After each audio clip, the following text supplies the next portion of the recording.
이번에 이 노자 책 제목을 생태위기 시대의 노자읽기라고 이제 하셨는데요. 그 노자와 생태가 어떻게 연결됩니까?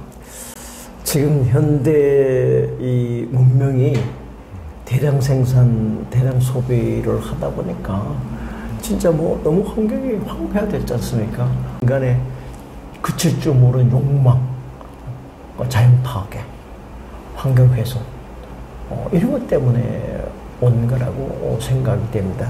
그런데 이런 생태 위기 시대, 기후 환경 위기 시대에 노자가 강조하는 검소함, 아낌의 철학은 딱 맞는 거라고 생각합니다. 사상의 제동장치라고 할 수 있어요. 욕망의 질주에 브레이크를 거는 강력한 사상적 제동장치가 노자다 이렇게 생각합니다.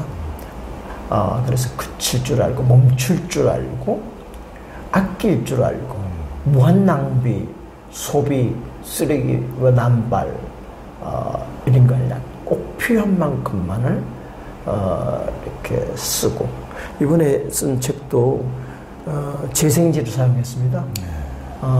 녹색평론도에 그렇지만 새로 나무를 베가지고 펄펄 만드는 게 아니라 지금 나와 있는 것들 깨끗하게 잘 해가지고 그 출판사 하고 참여해서 이 책이 바로 노자 책인데 노자 책은 또 구체적으로 그냥 화려한 뭐 아주 종이를 쓰는 것보다 지금 나와 있는 종이들 활용해가지고 잘 해서 쓰는 게 좋겠다. 그렇게 합의를 봐서 이렇게 만들었습니다. 그래서 노자는 지금 우리 시대가 뭐 우크라이나 침공도 있었고 전쟁도 있고 갈등도 있고 환경 이런 시대를 헤쳐나갈 수 있는 새로운 오래됐지만 새로운 길을 제시하고 있는 것이 노자가 아닌가 생각합니다. 그러니까 이게 이제 색강도 굉장히 그 생태 환경이 좋은데 여기서 이제 정말 노자 생태학교 교장을 맡고 계시고 또 이번에 이 책도 여기에 바로 이제 여기 봉사자들한테 나눠주시라고 100권이나 이제 기부하시고 하셨는데 참 이제 생태 활동은 이제 김 교수님도 하시니까 그것과 우리 노자는 제가 봐도 정말 일맥상통한 것 같습니다. 노자의 가르침과 함께 노자처럼만 살면 이 코로나 같은 위기가 다시 없을 텐데요. 그 노자와 이제 도와 덕에 대해서 쓴 것이 이제 도덕경인데요. 이제 도는 이게 이제 도덕경 첫 장에서 도가도 비상도, 즉 도라고 말하는 것은 항상 도인 것이 아니다고 했듯이 도를 고정된 것이 아니기에 이제 붙잡을 수 있는 것이 아닌데 도가 모습으로 드러난 것이 이제 덕이라고 하는데요. 노자는 무엇을 덕이라고 이제 했습니까? 노자는 도는 뭐를 만물을 형성하는 원리라고도 할 수 있고 덕은 도를 키워날 수 있는 거라고 생각해요. 여기 노자에 도는 태어나게 하고 덕은 기른다. 그런데 이 노자가 말하는 도는 뭐 기르고 태어나게 했지만 소유하거나 자랑하거나 그러지 않는다라고 했어요. 그런데 이제 나는 여기에서 하나 좀 소개해주고 싶은 것은 노자를 주석한 명날의 감산 스님이라고 하는데 감산 스님 한 중에 도성유 덕성겸이라는 말이 있어요. 도가 원숙해지면 부드러워지고 그렇죠. 덕성겸 덕이 원숙해지면 겸손해진다.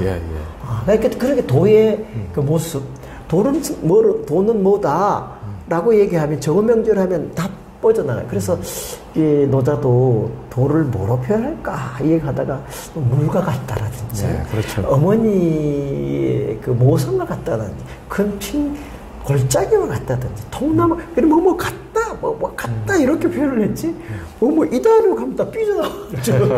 이 정언명절해 가지고는 안 맞는 게 많아요. 그렇지만 전체적인 맥락으로 도는 어떤 것을 형성하게 하는 원리, 덕은 도를 키워내는 것. 근데 그 이제 덕이 원숙해지면 겸손해지고 부드러워지고, 도가 원숙해지면 부드러워지는 그것이 도와 덕의 특성을 이렇게 비유적으로 잘 표현한 것이 아닌가 이런 생각이 듭니다. 그러니까 감산선사도 이제 도성유 덕성경 해가지고 도가 성숙해지면 부드러지고 덕이 성숙해지면은 이제 겸손해진다 이렇게 말씀하셨지만 이제 도덕경 자체가 이제 그런 이제 이를테면은 딱딱한 것은 죽은 것의 어떤 죽은 것이고 예. 이제 이렇게 부드러운 것이 살아있는 것의 맞습니다. 특징이다. 맞습니다. 그렇게 늘 이렇게 이제 노자께서 이렇게 말씀하셨다시피 예. 어떤 우리 몸도 이제 죽은 사람의 실체가 딱딱하게 굳어지듯이 어떤 생각이나 가치관이나 철학도 너무 딱딱하게 굳어 있으면은 오직 내 것만이 전부고 내 것만이 진리고 다른 것은 다 틀린 것이고 이렇게 되는 것은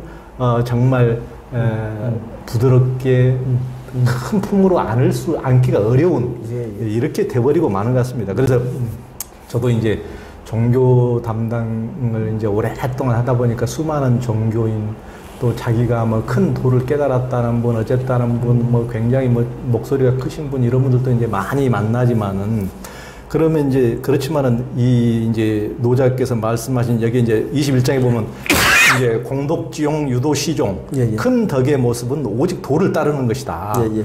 그런 이제 그 말처럼 이제 정말 도도 따르지 않으면서 이제 덕도 없으면서 굉장히 어떻게 드러나는 것은 도는 눈에 보이지 않는 것이니까 드러나는 것이 덕스러운 것이 도를 가지고 있다는 상징인데 덕스러움도 없으면서 막 내가 막 큰 깨달음이 있어 뭐 이렇게 그냥 막 어떻게 보면 악다구니만 있으면서도 그런 막 자기 아집과 고집으로 내가 큰 뭐가 있다는 등 또 뭐 우리만이 뭐 기독교에서도 우리만이 진리가 있고 우리만이 뭐 1200 몇 명만 구원받는다든지 막 그런 분도 있고 그러니까 굉장히 어떤 덕스러움이 그것의 도를 가지고 있으면 상징인데 네, 맞습니다. 그것도 없으면서 우리만이 진리요 생명이요 또 우리만이 어떤 내만이 깨달으며 이렇게 하는 것을 보면은 참 앞뒤가 전혀 맞지 않는 맞습니다.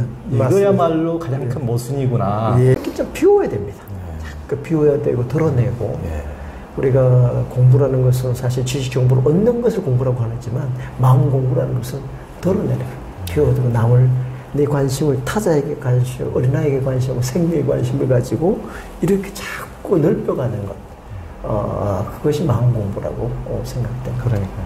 그러니까 사람들을 더 사랑하고 용서하고 포용하고 더 이렇게 화해하고 평화롭게 이렇게 살아가게 하고 이렇게 이끌지 않고 더 배타하고 증오하게 하고 나누고 싸우게 하고 갈등하게 하고 이런 것이야말로 그 자체가 진리가 아니라는 것을 보여주는 것이죠. 맞습니다. 네. 그러니까 그것은 우리 인류사의 어떤 지구가 하나의 생명처럼 우리 지구를 위해서 우주를 위해서 그것은 무용한 것을 넘어서 그 자체가 해악이라는 것을 보여주는 것 같습니다. 맞습니다. 그러니까 노자가 말씀한 것처럼 물처럼 이렇게 부드러워지고 포용하고 너그러워지고 이런 것이야말로 그 자체가 도에 가까운 어떤 표징이 아닌가 싶습니다. 네. 그런 이제 노자는 도덕경에서 배움이란 매일 채우는 것이고 도란 매일 비우는 것이다. 이렇게 이제 위학, 일익, 위도, 일손. 굉장히 이제 많은 분들이 글귀를 굉장히 좋아하는데요. 자본주의 시대의 현대인들은 하나라도 이제 채우려고 애를 쓰는데요. 노자는 왜 자꾸만 비우라고 하는 것입니까? 노자가 말한 비워서 얻는 유익함은 무엇입니까? 흔히들 쌓는 것만을 생각하는데 물론 생존을 위해서 사회를 유지하기 위해서도 물질적으로도 어느 정도 재화가 필요하죠. 그렇지만 그런 것 이상으로 좀 더 과욕을 가지고 환경에 많은 부담을 줄 정도로 욕망을 추구하고 과잉 생산, 대량 소비 이렇게 해서는 이렇게 희망이 없으니까 욕심을 좀 비우고 마음을 좀 평화롭게 가지고 그 대신에 욕심을 비우면 열려있고 남의 어려운 것도 보이는 거예요. 자기 것만 생각하면 남들이 배고픈지 어려운지 힘든지 모른다고요. 자기의 궁 속에 자기 비싼 아파트에 딱 그냥 수위들이 딱 가둬놓는 아성에 딱 이렇게 있으면 저렇게 이렇게 길거리에 있는 노숙자들이 겨울에 추운데 떨고 있는지 또 자다가 죽는지 이런 게 눈에 들어오지 않잖아요. 자기가 이렇게 문을 열고 세상을 그냥 바라보고 그게 아마 아까도 얘기했지만 관세음보살 세상의 소리를 그냥 듣는 것이죠. 듣는 것도 보고 자기 눈으로 보고 자기 귀로 듣는 것이 아니라 많은 사람들의 귀, 많은 사람의 눈으로 세상에 있는 그대를 자연 또 있는 그대로 두고 그냥 즐기는 자연에 그 꽃을 캐가지고 자기 집에 안아가지고 심는 거 그거 소유로 만들려고 하지 말고 그냥 있는 그대로 두고 나가서 보면 되잖아요. 그 문을 열고 보면 세상에 꽃들과 나무들이 다 내 건데 꼭 문을 닫아 걸고 우리 집에 화분에 있는 것만 내 꽃이라고 생각하면 얼마나 좁아요. 답답하고 한 거죠. 여기 생태공원에 7만 평에 있는 나무들이랑 꽃이 문을 열어보고 즐기면 이거 내 정원이구나 이거 나는 내가 저 비록 주상복합아파트에 조그만 거 살지만 난 그렇게 생각합니다. 우리가 세상에서 제일 좋은 것이 나무라 그러지만은 숲도 그렇게 좋다는 나무로만 너무 빼곡이 차 있으면 숨이 막히듯이 우리가 뭐 동양화에서도 아무리 좋은 나무도 거기 한 100그루 1000그루 빽빽이 있으면 숨이 다 보는 사람도 답답하지만 한두 그루만 있는데도 여백에 넉넉하게 이렇게 하듯이 우리가 숲도 거기에 햇빛도 들어올 공간, 바람도 통할 공간, 다른 풀들도 좀 자랄 여백이 있고 그래서 이렇게 여백미가 어우러져야 같이 우리도 같이 거기서 놀 수도 있고 그런 것들이 참 아름다움이지 아무리 좋은 거라 하더라도 그냥 거기에 가득 뭔가로 채워져 있으면은 우리 더불어 살 수 있는 공간이 못 되는 게 아닌가 그래 싶습니다. 그 이제 우리가 이번에도 이제 새 대통령도 뽑혔는데요. 노자가 말한 최고의 지도자는 어떤 사람입니까? 한마디로 말하면 백성의 마음을 자기의 마음으로 사는 사람. 자기 생각으로 백성을 바라보고 조종하고 지휘하고 지시하고 하는 게 아니라 백성의 마음을 자기의 마음으로. 그러니까 노자가 비우라고 했잖아요. 골짜기를 비워야지 물을 차는 것처럼 자기 주견, 자기 철학 뭐 이런 생각 버리고 백성들 뭘 생각할까? 지금 백성들의 고민이 제일 뭐가 고민일까? 제일 그리고 두 번째는 그 백성들을 피곤하게 해서는 안 돼. 백성들이 대통령을 걱정해서는 안 돼. 그러니까 이 지도자들의 말 하나, 정책 결정 하나가 자기 생각을 그대로 얘기하는 것이 아니라 이 말이나 정책 결정이 이 사람들에게, 나라에, 국민들에게 어떤 영향을 미칠 것인가를 굉장히 신중하게 생각을 해야 된다는 거예요. 그래서 노자가 가장 훌륭한 지도자는 그 지도자가 있는지 없는지 모를 정도로 바람처럼 느끼지 못할 정도로 자연스럽게 알게 국민들의 가려운 것을 긁어주고 이렇게 마음을 헤아려서 알아서 슬슬 하는. 그래 백성들은 자기 할 일을 하고 있으면 이게 누가 대통령이더라? 있는지 없는지 모를. 이게 최고의 지도자인데 자꾸 신경 쓰게 만들어. 자꾸 신문 봐야 되고 방송 봐야 되고 불안해가지고 12시 뉴스 봐야 돼. 안 그러면 이게 무슨 일이 또 벌어질지 모르니까 그렇게 하고 경멸하고 이런 사람은 최악의 지도자. 정말 백성의 마음을 헤아리고 있는지 못하게 부드럽게, 노자가 말한 부드럽게 감싸 안아주는 그리고 범중엄이 말했듯이 백성들의 그 어려움은 먼저 자기가 솔선해서 해결하는 거. 백성들의 즐거움, 백성이 다 즐거운 한게 누리겠다는 그런 성숙한 생각을 가진 사람이 좀 필요해요. 그래서 대통령도 자기네들끼리 이렇게 참모들끼리 맨날 이렇게 폭탄주나 돌리고 이렇게 하지 말고 이제 노자도 읽고 논어도 좀 읽고 그 인문학적인 소양을 좀 가지도록 책 좀 읽고 공부 좀 하고 휴심정에 와서 휴심정 TV도 좀 보고 이렇게 좀 했으면 좋겠어. 그러면 좀 나라가 좀 평해질 겁니다. 네. 그러니까 이제 너무 자기의 어떤 관점을 고집하지 않고 그 노자식으로 말씀드리자면은 이 국민들의 눈을 자기의 눈으로 삼고 국민들의 귀를 자기의 귀로 삼고 이제 그렇게 하는 것이 참 좋은 지도자가 되는 첩경이다. 이런 말씀이십니다. 이제 도는 인격의 완성, 인격의 성숙을 추구한다고 볼 수가 있는데요. 노자는 무엇을 성숙한 인간의 척도로 봤습니까?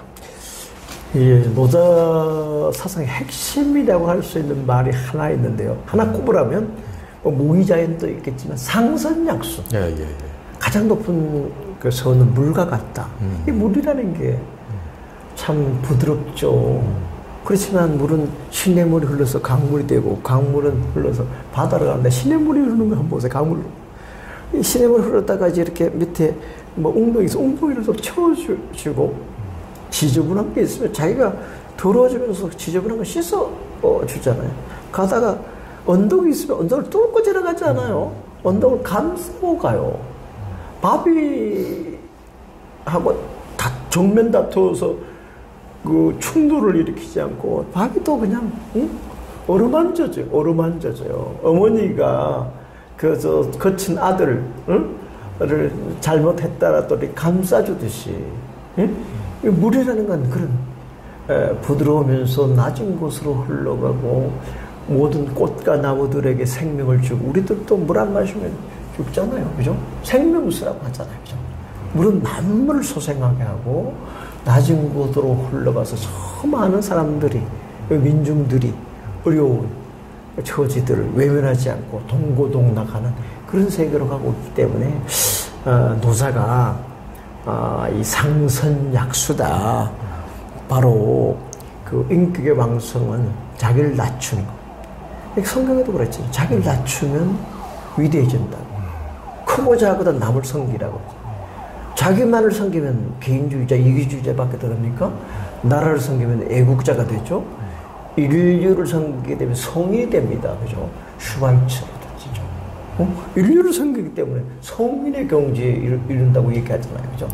자기 혼자 잘 먹고 살면 뭐 그게 정말 똑똑한 것 같지만 남들로부터 뭐 그냥 개인주의자, 그냥 뭐 이름 없이 혼자 살다 잘 먹고 살다 간 사람, 뭐 이런 정도로 공공의 선, 이 나라의 평화로운 세상, 아름다운 세상 이런 거를 위해서 뭐 기여한 거 하나도 없이 자기 혼자 그냥 잘 먹은. 그래서 다들 뭐 잘 갔네. 뭐 그런 사람이 있죠.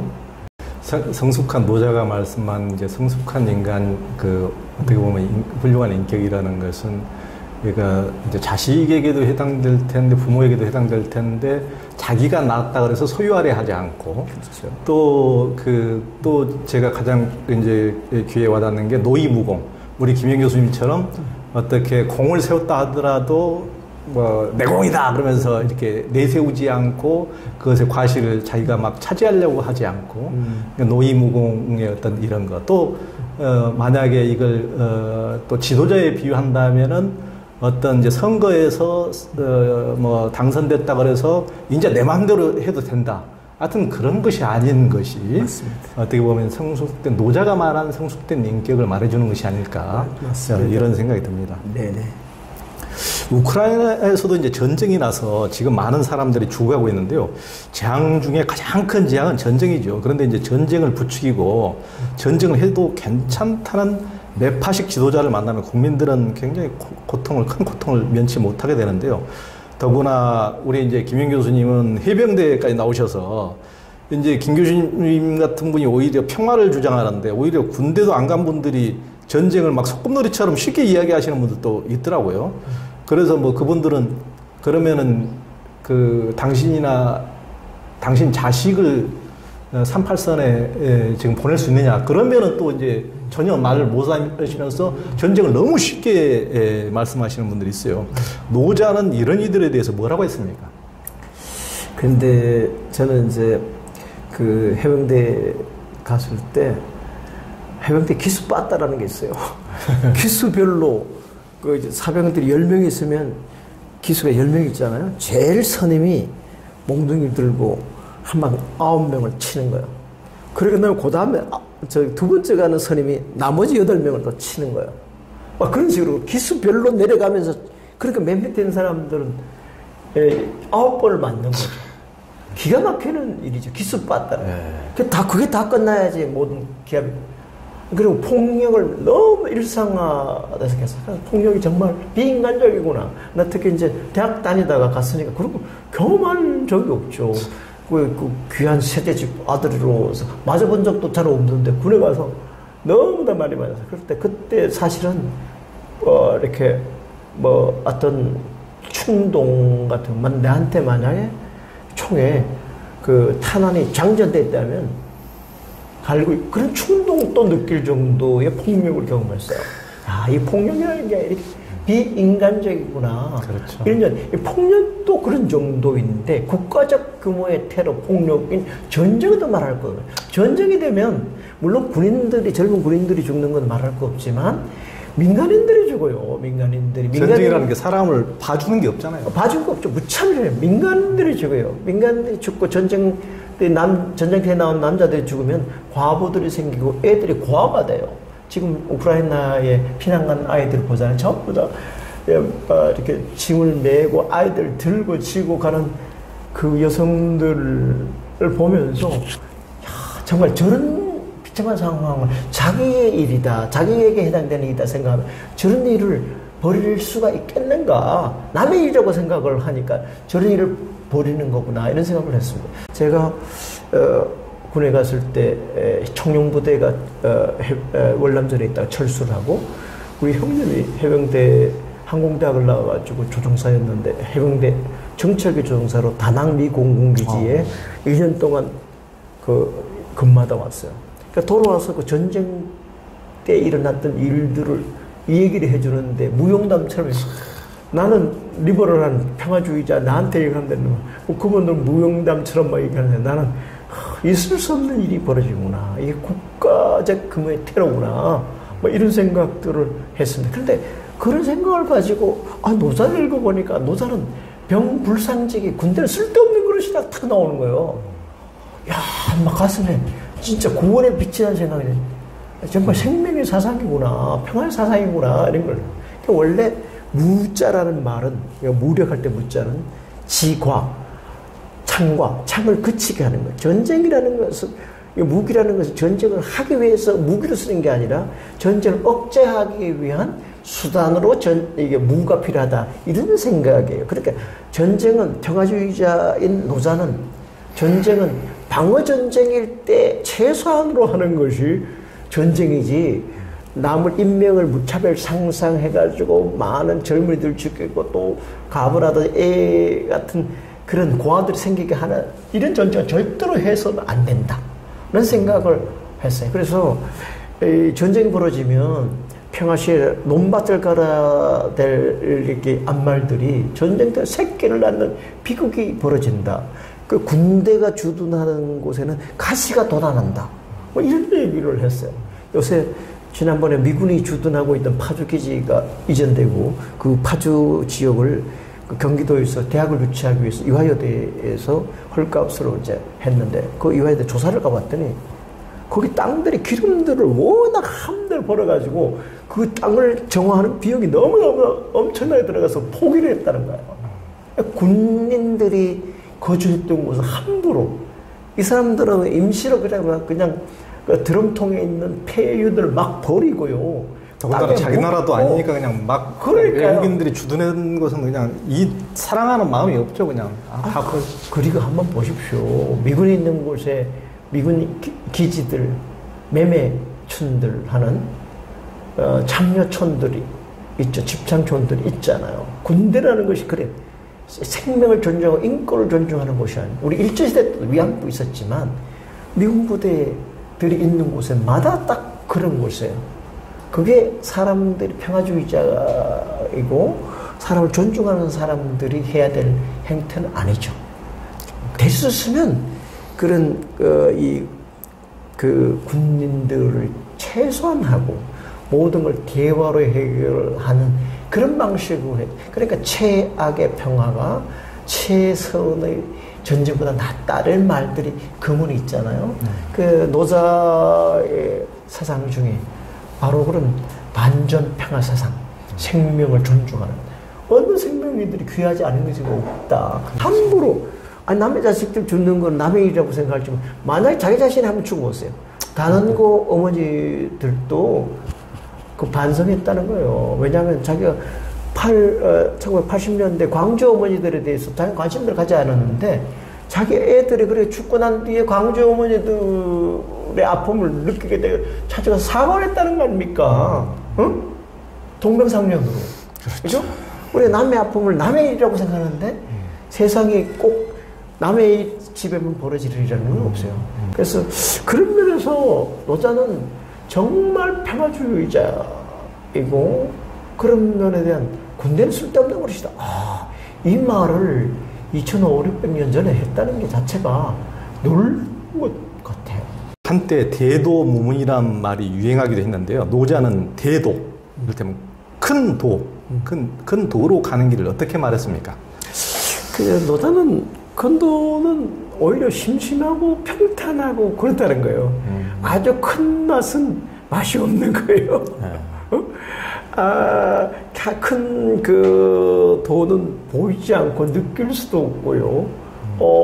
그런 게 큰 소리는 들리지 않는다 그러죠. 지구가 막 움직이는 소리, 도는 소리가 잘 안 들리잖아요. 그죠? 큰 영상은 보이지 않아요. 그죠? 너무 공기라든지 이런 것들이 너무나 흔해 있고 그렇지만 너무 소중한 건데 소중히 느끼잖아요. 그 어머니의 마음, 이것도 정말 무진장 깊고 훌륭하지만 어머니의 마음을 늘 감사하거나 그러지 너무 잊어버려요. 그냥 친구가 이렇게 생일 케이크 사준 건 굉장히 감사하고 막 그냥 전화를 걸로 고맙다 그러고 막 하지만 어머니의 사랑에 대해서는 공개적으로 어머니 고맙다라든지 이렇게 말하거나 그러지는 너무나 큰 거기 때문에 대도가 그런 것 같습니다. 대도는 너무 평탄한데 사람들은 지름길, 달콤한 것, 뭐 감각적인 거 이런 걸 좋아하는 것 같습니다. 그래서 뭐 순온 입을 그 옷을 입고 날카로운 그 음식을 막 맛있는 거 먹고 이런 건데 이런 건 도하고도 다 그리고 있는 거다. 이게 대도는 참 무의심, 자기적인 없는 마음을 가지고 자연과 하나 되고 더불어 이웃과 하나 되고 이렇게 사는 것이 대도다. 역시 그 인위적인 것, 의도적인 것, 자기중심적인 것 이런 걸 보고 그 보이지 않는 평화라든지 부드러움, 감쌈, 너그러움 이런 것들을 생활하는 것. 그 길을 가는 것이 대도가 아닌가 이런 생각이 듭니다. 그 이제 선가에서 가장 유명한 인물인 임재선사도 평상심시도 이렇게 이제 얘기했듯이 이렇게 평상의 일상을 살아가는 걸 보면은 그 사람이 이제 걷는 거, 먹는 거, 또 이웃과 이렇게 살아가는 거, 가족과 다른 사회에 대해서 어떻게 이렇게 너그럽고 포용하고 화해롭고 이렇게 하는지를 보면은 그것이 도인 것이지 뭐 독특한 거, 무슨 대단한 거, 뭐 이런 것이 도가 아니라는 것이죠. 그러니까 이제 그런 걸 보면은 정말 사람들은 독특한 것에 현혹되지만은 실은 일상에 이렇게 참 아름답게 살아가는 모습이야말로 그것이 참 가장 큰 도인 것 같습니다. 맞습니다. 그래서 나는 우리나라의 사람들 중에 성인의 경지에 가까운 사람들은 평범한 서민들 중에 어머니들, 아이들 키우는 어머니들, 이웃과 더불어서 나눌 가는 그 시골의 아낙네들, 이런 분들이 진짜 도인 같아요. 그래서 노자도 바로 그렇게 했어요. 그 모성, 위대한 모성이라고 표현했어요. 그렇죠. 그분들이 도인이지, 뭐 도를 무슨, 저쪽에 어떤 대학에 있는 철학 교수가 도인이고, 산속에 있는 뭐 스님들이 도인이고, 교회에 있는 목사가 도인이고, 뭐 성당에 있는 신부가, 나는 그렇게 생각합니다. 겉으로 드러나는 거는 그렇지 못지만, 진짜, 이게 노자가 가르치는 평화, 생명 존중, 너그러움, 겸손함, 부드러움, 이걸 실천하는 사람이 도예요. 그렇죠. 그죠?